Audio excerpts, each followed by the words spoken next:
আমার পকেটে একটা রুমাল থাকে, সাদা রুমাল। এই রুমাল দিয়ে যখন দস্তরখানা থাকে না, তখন আমি এই রুমালটা টেবিলের বিছায় দিই। তা আমি এই রুমালটা টেবিলে বিছায় দিয়া এখানে বার্গারটা রাখলাম, রেখে আমি ওই হাতুর বাটাল কাগজ চামচ যা আছে সব সাইড করে রাখলাম। এটা আমি হাত দিয়ে ছিঁড়ে ছিঁড়ে খাওয়া শুরু করলাম। এবং টমেটোর সস দিয়েছে, তা আমি এই টমেটোর সসটা আঙ্গুল দিয়ে চেটে চেটে খাওয়া শুরু করছি। তা আমার পাশের টেবিলে বগুড়া থেকে কয়েকটা ইয়ং লেডি তারা উঠেছে বাসে। ওরা আমাকে দেখে মুচকি মুচকি হাসে আর মনে মনে ভাবে এই ভেলুর পাড়ার হুজুর কোথা থেকে আসলো, এই গাইয়া হুজুর কোথা থেকে আসলো। তা আমি ওদেরকে দেখে আর ভালোভাবে আঙ্গুল দিয়ে চেটে চেটে খাইতেছি। এরপরে এক পর্যায়ে আমি যখন তারা হাসাহাসি করতেছে আমাকে দেখে, আমি ওই মেয়েদের সামনে গেলাম, যাই বললাম, excuse me madam, I talk to about English, you know English. যেই না আমি এই কথাটা বলছি, তো ওই মেয়ে দুটা মানে একদম তাকায় উঠছে। আমি ইংরেজি জানি, আমি ইচ্ছে করে ইংরেজি বলবো না। কেন বলবো? ইংরেজরা এদের 200 বছরের গোলাম বানিয়েছে আমাদেরকে। আমি মেয়ে দুটাকে বললাম এক্সকিউজ মি। তো যখন আমি বলছি আর কিছু বলতেছে না, আমি বললাম, ম্যাডাম মনে কিছু করবেন না, আমি একজনের প্রেমে পড়েছি, তাই আমার এই অবস্থা।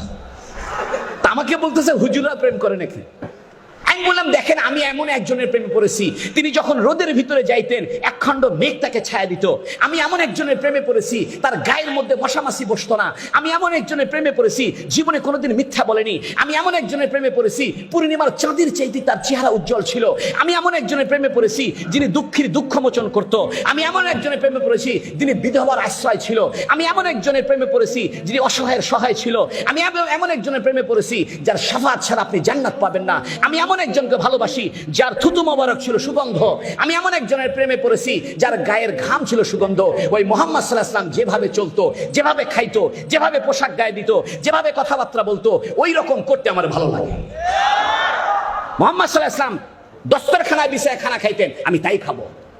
মুহাম্মদ সাল্লাল্লাহু আলাইহি ওয়াসাল্লাম টাকলুর উপরে কাপড় পরতেন, আমি তাই পরবো। মুহাম্মদ সাল্লাল্লাহু আলাইহি ওয়াসাল্লাম দাড়ি রাখছেন, আমি দাড়ি রাখবো।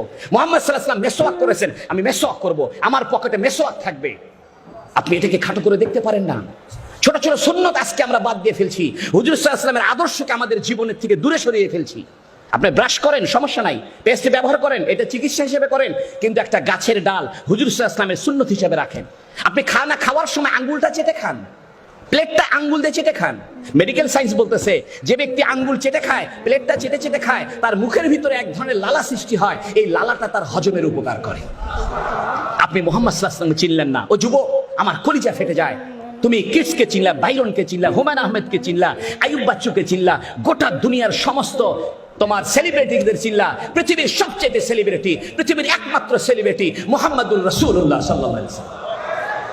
আমি তোমাদেরকে উদাত্ত আহ্বান জানাবো, মুহাম্মদ সাল্লাল্লাহু আলাইহি ওয়াসাল্লামের সুন্নতকে আঁকড়ে ধরো। আমি আপনাদেরকে 2টা দাওয়াত দেওয়ার জন্য আসছি। 1 নম্বর দাওয়াত, কোরআনকে ধরেন। ও যুবক, কেন আপনার জন্য ইসলামী শিক্ষা প্রয়োজন? ইসলামী শিক্ষা না হলে আপনি মানুষ থাকবেন না। ইসলামী শিক্ষা না হলে আপনি মানবতা বোধ জানবেন না। ইসলামী শিক্ষা না থাকলে আপনি মনুষ্যত্ব শিখবেন না। ইসলামী শিক্ষা না থাকলে আপনার পরিবার ব্যবস্থা ঠিক থাকবে না। ইসলামী শিক্ষা না থাকলে আপনার সন্তান অমানুষ হবে। ইসলামী শিক্ষা না থাকলে বোনের সঙ্গে আপনার সম্পর্ক ছিন্ন হবে। ইসলাম থাকলে আপনি বোনকে সম্পত্তির ভাগ দিবেন।